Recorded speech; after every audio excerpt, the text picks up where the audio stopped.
नमस्कार, मैं हूं रत्ना और आप देख रहे हैं सी न्यूज़ भारत। वक्त हो चुका है गुजरात बुलेटिन का। बात करेंगे अहमदाबाद की, जो अहमदाबाद क्राइम ब्रांच ने फर्जी दस्तावेज के आधार पर रहने वाली बांग्लादेशी महिला को हिरासत में लिया।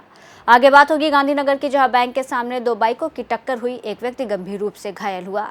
ऐसी तमाम खबरों पर विस्तार से चर्चा करेंगे इस बुलेटिन में। अहमदाबाद क्राइम ब्रांच टीम को विश्वसनीय जानकारी मिली कि मूल रूप से बांग्लादेश की रहने वाली एक महिला ने फर्जी दस्तावेज जमा करके भारतीय पासपोर्ट प्राप्त किया था। इस जानकारी के आधार पर प्रारंभिक जांच की गई। जांच में ये तथ्य सामने आए कि संदिग्ध महिला ने गलत पहचान देकर अपना आधार कार्ड और अन्य भारतीय दस्तावेज फर्जी बनाए हैं।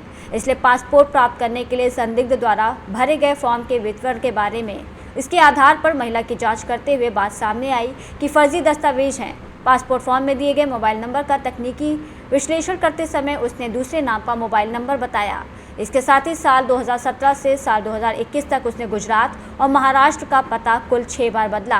उससे आगे पूछताछ की गई और उसके अपराध के लिए उसे गिरफ्तार कर लिया गया है। अहमदाबाद शहर क्राइम ब्रांच द्वारा कई महीनों से अहमदाबाद शहर एरिया में जितने भी बांग्लादेशी जो नागरिक है और गैरकायदेसर तरीके से रहते हैं, उनके बारे में काफ़ी सारी इंक्वायरीज और तफ्तीश चल रही थी। उसी दौरान एक इनपुट मिला है कि एक बांग्लादेशी महिला जो कि स्वयं बांग्लादेशी है पर भारत में भारतीय नागरिक होने के पूरे उसके जो एविडेंसेस है उसके साथ उसने प्रस्तावित किया है कि वो भारतीय नागरिक है और असल में वो बांग्लादेशी महिला है। तो उस इनपुट के आधार पे जब तफ्तीश जारी की गई, इंक्वायरी की गई, तो पता चला कि वो महिला 2014 में बांग्लादेश, क्योंकि वो नारायणगंज ढाका की रहने वाली है, और 2014 में वो बांग्लादेश से बॉर्डर से क्रॉस ओवर करके इंडिया आई हुई थी। और शुरू में वो मुंबई महाराष्ट्र में रुकी थी कुछ साल, और उसके बाद वो 2016 से अहमदाबाद आई हुई है। उसके जो भी संपर्क में आए लोगों के जरिए उसने शुरू में अपना आधार कार्ड बनवाया था। वो भी अहमदाबाद में आने के बाद नारोल एरिया में जो एक कारखानेदार था आदमी, उसके वहाँ काम करने वाला एक यूनुस था, वो उसी से मित्रता के दौरान उन्होंने ये जो आधार कार्ड है वो उन्होंने हासिल किया था। और उसके बाद उनके दूसरे जो परिचित थे, उनके संपर्क में आए लोगों से अमरावती के जो अभियुक्त है उनके जरिए उन्होंने, वो खुद उत्तर प्रदेश में ही उनका जन्म हुआ है, उस तरह का बर्थ सर्टिफिकेट उन्होंने प्राप्त किया है। उसके बाद वो जब अहमदाबाद आए तो उन्होंने नारोल एरिया में एक एड्रेस दिया, जैसे कि वो रेंट पे रह रहे वहाँ पे, और रेंट एग्रीमेंट के आधार पर उन्होंने पासपोर्ट प्राप्त करने के लिए उन्होंने एप्लीकेशन दी। और उसी इंक्वायरी में 2 से 3 बार पुलिस के एडवर्स रिमार्क्स होने के बावजूद भी नई एप्लीकेशन में उनको पासपोर्ट मिला हुआ है। ये पासपोर्ट लेने के बाद जो ये महिला अभियुक्त है उन्होंने सऊदी अरेबिया, साउथ ईस्ट जो दक्षिण पूर्वीय देशों है वहाँ भी प्रवास किया है।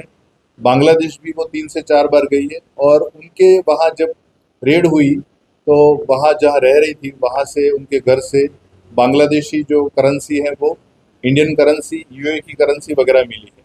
और उनके पास से और कुछ जो डॉक्यूमेंट्स और उनके जो मेल या जो सोशल मीडिया अकाउंट्स है व्हाट्सएप पे, उनमें से वो बांग्लादेशी है। उनका पूरा फैमिली वहाँ पर रह रहा है, उनके ब्रदर की सारी डिटेल्स वगैरह मिली है, और उससे प्रस्तावित किया है कि वो बांग्लादेशी है और उनके खिलाफ अलग अलग बीएनएस की धाराओं के तहत उनके खिलाफ ऑफेंस रजिस्टर्ड हुआ है।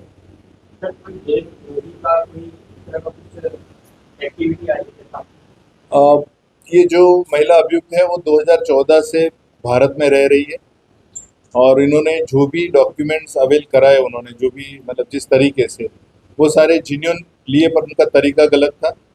और फिलहाल जितनी तफ्तीश आज तक हुई है इंक्वायरी में, शुरू में प्राइमरी इंक्वायरी थी, बाद में ऑफेंस रजिस्टर्ड होने के बाद भी इंक्वायरी हुई है, तो उसमें अभी तक भारत विरोधी प्रवृत्ति में वो शामिल है वैसा नहीं दिख रहा है। पर फिर भी उनकी पूरी डिटेल की पूरी अच्छे से जांच हो रही है, और जो भी आगे इन्फॉर्मेशन मिलेगी आपके साथ शेयर किया जाएगा।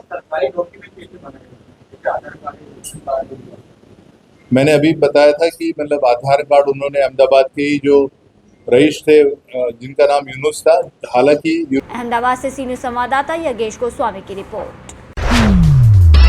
गांधीनगर शहर के मध्य भाग में स्थित नागरिक बैंक के सामने आज दो बाइकों के बीच भीषण टक्कर हो गई। दुर्घटना इतनी भयंकर थी कि एक बाइक सवार को गंभीर चोटें आईं। वहीं प्रत्यक्षदर्शियों के अनुसार दोनों बाइकें तेज गति से चल रही थी और उनके आमने सामने टक्कर हो गई, जिससे ये दुर्घटना हुई। घायल व्यक्ति को तुरंत एम्बुलेंस से गांधीनगर सिविल अस्पताल ले जाया गया, जहाँ उसका इलाज चल रहा है। गांधीनगर से सी न्यूज संवाददाता अमित पटेल की रिपोर्ट। गांधीनगर में खनिज माफिया के खिलाफ लगातार कार्रवाई चल रही है। लेट ले जा रहे 3 वाहन 5 लाख रुपए कीमत का कीमती सामान सहित जब्त 1.80 करोड़ रुपए जब्त किए गए। कलेक्टर गांधीनगर मेहुल के दवे के नेतृत्व में खनिजों के अनाधिकृत परिवहन पर कानूनी कार्रवाई जारी है। जिले में भू माफियाओं के विरुद्ध भू-स्थानिक टीम का सराहनीय कार्य रहा। रात और दिन के साथ साथ अवकाश के दिनों में भी जारी है चेकिंग का कार्य। गांधीनगर से सी न्यूज संवाददाता अमित पटेल की रिपोर्ट। अधिक निवासी कलेक्टर सी.के. उधार की अध्यक्षता में स्वैच्छिक संस्थाओं के प्रतिनिधियों के साथ नागरिक संरक्षण के बारे में बैठक का आयोजन हुआ। आपत्ति डिजास्टर या मानव सृजित या कुदरत आपत्ति के समय में नर्मदा जिले में आकस्मिक संभावित स्थिति उत्पन्न हो, ऐसे समय में वहीवटी तंत्र को मदद करने और संकलन में रहकर कामगिरी करने, नागरिकों के संरक्षण और बचाव की ओर मदद पहुंचाने के लिए अधिक निवासी कलेक्टर की अध्यक्षता में बैठक का आयोजन हुआ। रेड क्रॉस द्वारा ब्लड और दवा और अन्य सेवा भी नागरिकों को मिल रही है, उसके लिए आयोजन करने पर विशेष ध्यान दिया गया था। पशुपालन के लिए भी मदद के लिए प्लान तैयार रखना, फूड पैकेट बनाना, संस्था और डिजास्टर की तालीम देकर भी खुद स्वयंसेवकों को तैयार करने के लिए कहा गया था। આજે મેં જિલ્લાના એનજીઓ સાથેની એક મીટિંગ રાખેલી હતી, જેમાં 43 એનજીઓ જિલ્લામાં નોંધાયેલા છે। એ એનજીઓને નાગરિક સંરક્ષણ અને આવનાર સમયની અંદર કોઈ આપત્તિજનક સ્થિતિ સર્જાય તો કઈ રીતે વિવિધ પ્રકારની સેવાઓ પૂરી પડી શકાય એનું માર્ગદર્શન માટેની એક મીટિંગ હતી, જેમાં એનજીઓ દ્વારા અલગ અલગ પ્રકારની પ્રવૃત્તિ માટે હકારાત્મક પ્રતિસાદ આપેલો છે।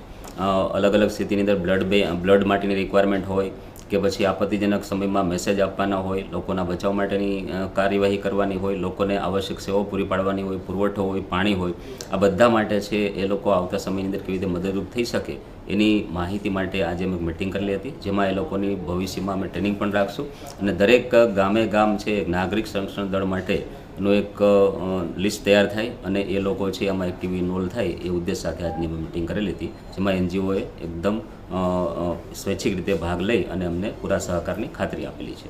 नर्मदा से सी न्यूज संवाददाता वसीम मेमन की रिपोर्ट। फिलहाल इस बुलेटिन में बस इतना ही। देश और दुनिया की तमाम बड़ी खबरों के लिए देखते रहिए सी न्यूज भारत।